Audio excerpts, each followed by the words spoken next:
I was driving from Flagstaff to Albuquerque after visiting a friend. It was supposed to be a simple 5-hour trip. I left late around 11:30 p.m. because I didn't want to spend another night in a motel.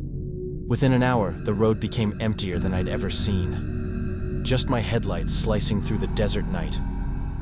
Around 1 a.m., I noticed a strange pickup truck behind me. Nothing unusual at first. It was Arizona. Everybody drives trucks. But this one kept trailing me perfectly. Not close enough to tailgate, not far enough to ignore just sitting there, matching my speed like it was tied to me with an invisible rope. I slowed down. It slowed down. I sped up. It sped up. I tried to convince myself it was just a coincidence. Maybe they were also heading east. Maybe they were tired too. But the more I watched the truck in my rearview mirror, the more uneasy I felt. Its headlights were old and yellow, flickering as if the wiring was bad. I could barely make out the shape of the driver, just a shadowy figure sitting stiff and still. About 20 minutes later, a green sign appeared on the side of the highway. Rest area, 2 miles.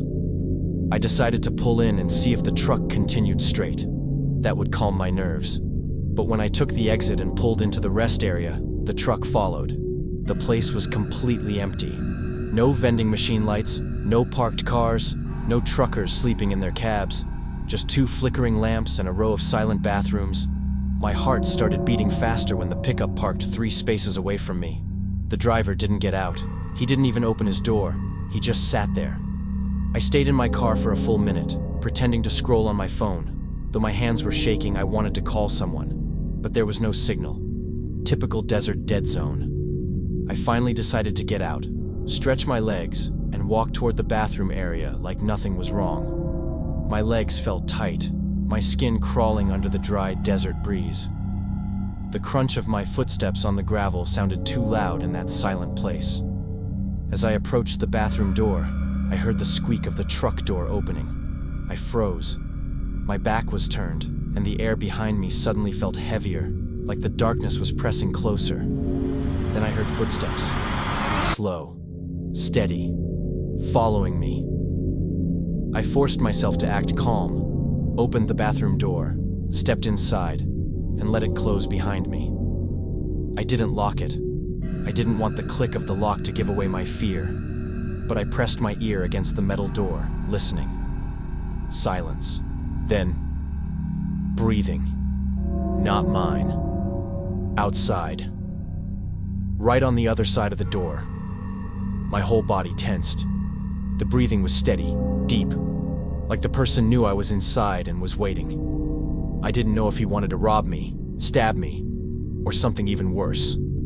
All I knew was that I was trapped in a dirty highway bathroom with no signal and no one for miles.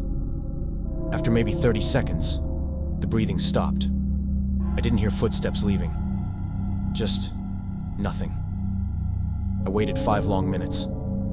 Then I opened the door just a crack. The man was standing 3 feet away.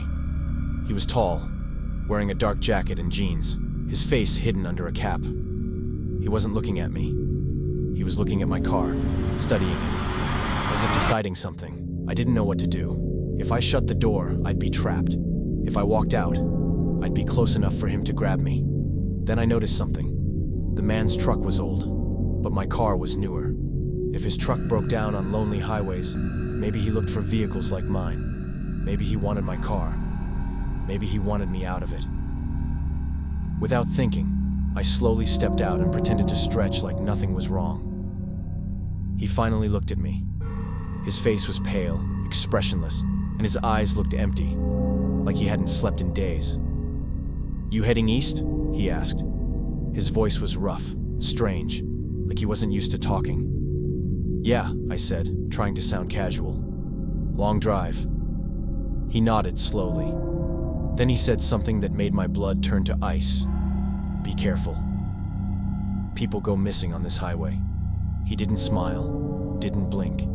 He just stared at me like he was imagining me becoming one of those missing people. I forced a laugh. "Yeah, I've heard stories."